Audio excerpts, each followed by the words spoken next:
Welcome to NFL Nexus. Today, we are strapping in and heading to Indianapolis because let me tell you, General Manager Chris Ballard and the Colts front office are staring down one of the most complex, high-stakes puzzles you are ever going to see.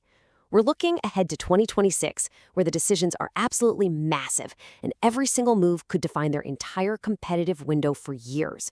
This isn't just about one player. It's about the entire philosophy of how you build a championship contender in today's NFL.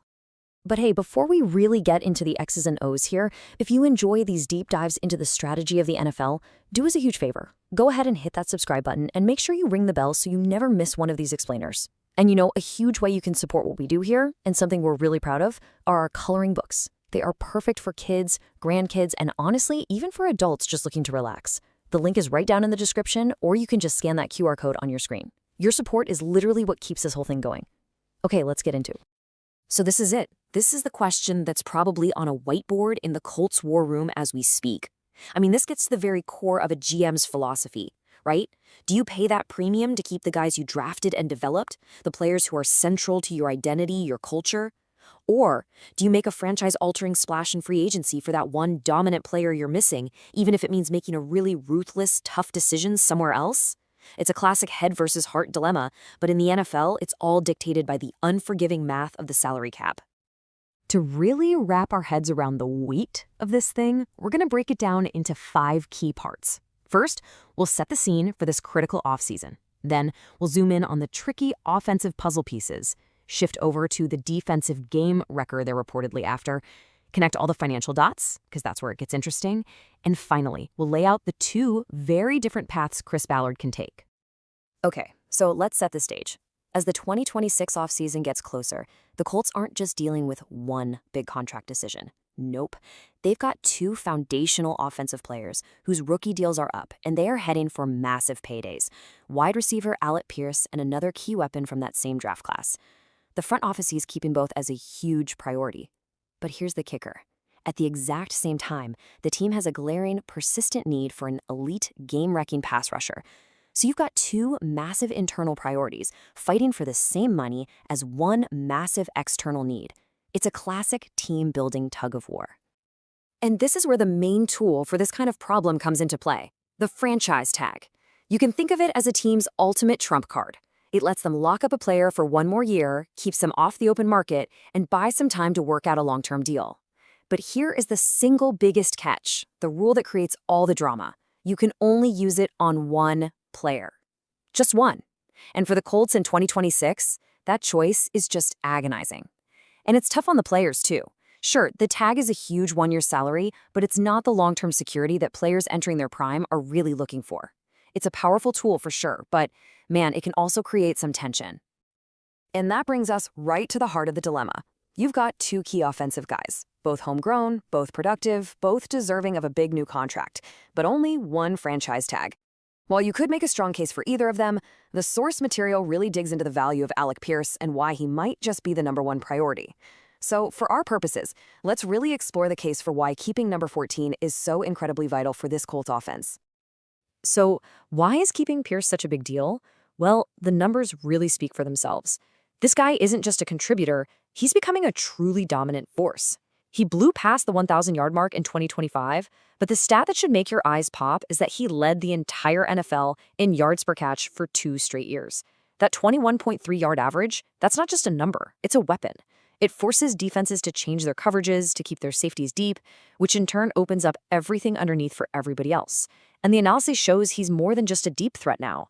His route running has improved, he's become reliable on 3rd down, and his value just skyrocketed after the team traded Adonai Mitchell. He is a homegrown, absolutely essential piece. Now, what's really fascinating here is that the Colts have played this exact game before. This isn't their first rodeo with a star receiver. You go back to 2024, they were in the same spot with Pittman Jr. They used the franchise tag to keep him off the market, bought themselves some time, and boom, they eventually signed him to a long-term deal. It worked. It was a successful strategy. The problem? Inflation. The wide receiver market has absolutely exploded since then, and the cost of doing business has gone way, way up. Just let that number sink in for a second. Over $28 million. The tag for Pittman Jr. back in 2024 cost a pretty penny at $21.82 million. But based on how the market's going, the price tag for a wide receiver in 2026 is expected to blow past that $28 million mark. That's a fully guaranteed one-year salary that hits your books immediately. We're talking about an increase of over $6 million in just 2 seasons. In a league with a hard salary cap, that's not just a raise, that is a massive chunk of your money tied up in one player for 1 year, money you can't use anywhere else. Okay, so let's put a pin in the offensive dilemma for just a moment. Let's flip over to the other side of the ball because every dollar you might spend on Alec Pierce is a dollar you can't spend on fixing your biggest weakness. While the offense is all about keeping guys, the defense is crying out for an injection of elite talent, specifically an edge rusher who can single-handedly wreck an opponent's game plan. That's something the Colts have been searching for years. A true game wrecker doesn't just get sacks, they force fumbles, they create picks, they make quarterbacks have nightmares. And what do you know? There's a prime target who might just hit the market. ESPN's Jeremy Fowler, who is a very plugged-in NFL insider, has pointed to Bengals defensive end Trey Hendrickson as the top prize in free agency. And look who he names as a team that should, and likely will be, very interested: the Indianapolis Colts. Now, this isn't just random speculation. The Colts have reportedly been interested in Hendrickson before, even trying to trade for him. The interest is definitely real, and the need is even more so. So you might be asking, why would a player this good even be available? Well, it comes down to a classic NFL situation. Hendrickson is a proven monster, an all-pro who led the league in sacks. But according to Fowler, his relationship with the Bengals has essentially run its course.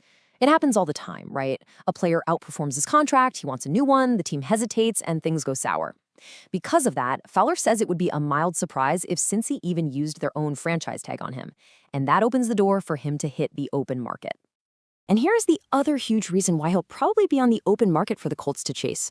Remember that massive $28 million plus tag for a receiver?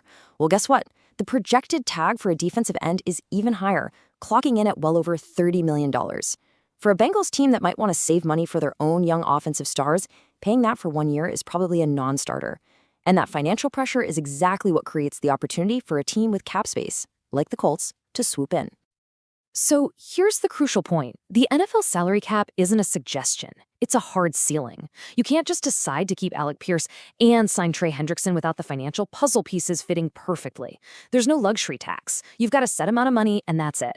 So landing a game wrecker like Hendrickson, who is going to demand a top-of-the-market multi-year deal, means you have to create some serious financial flexibility. You've got to find that money somewhere.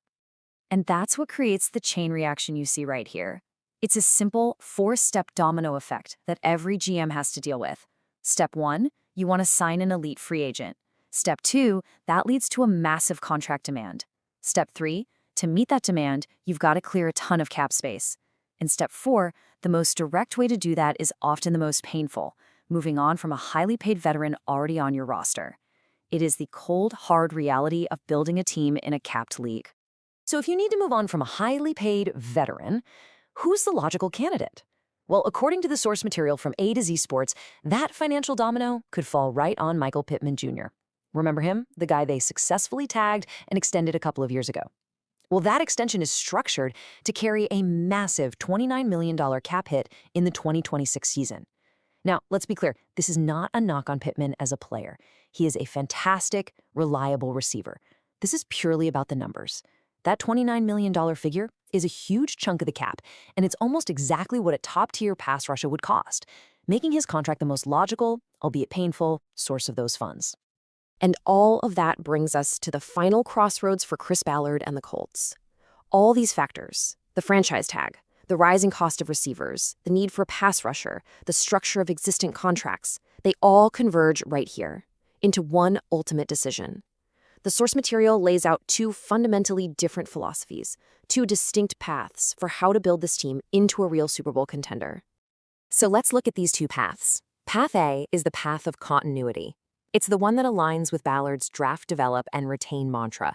You use your franchise tag or work out a long-term deal for Alec Pierce or your other key offensive free agent. You keep your offensive core together. The bet here is that your offense, as it's built, is your ticket to a championship. But path B, that's the path of aggressive, calculated change. You let one of your homegrown guys walk, or you make a difficult trade, like moving on from Michael Pittman Jr. to free up that money. Then you go all in to sign Trey Hendrickson. The bet here is that adding an elite, game-wrecking defender is the single biggest move you can make to transform your team.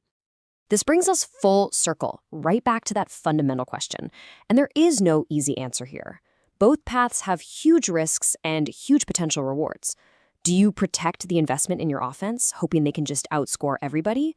Or do you make a bold, maybe unpopular move to sacrifice a piece of that offense to build a truly dominant, fearsome defense? It is a franchise-defining choice. So, the decision is yours. You're in Chris Ballard's chair. What's the move? Path A, secure the offense. Or Path B, build a monster defense. Break down your entire game plan for us in the comments below. We read every single one. If you found this explainer valuable, please hit that like button and make sure you're subscribed for more deep dives. And one last time, don't forget to check out our coloring books through the link in the description. It's a fantastic way to support what we do. Thanks for watching, and we'll see you on the next explainer.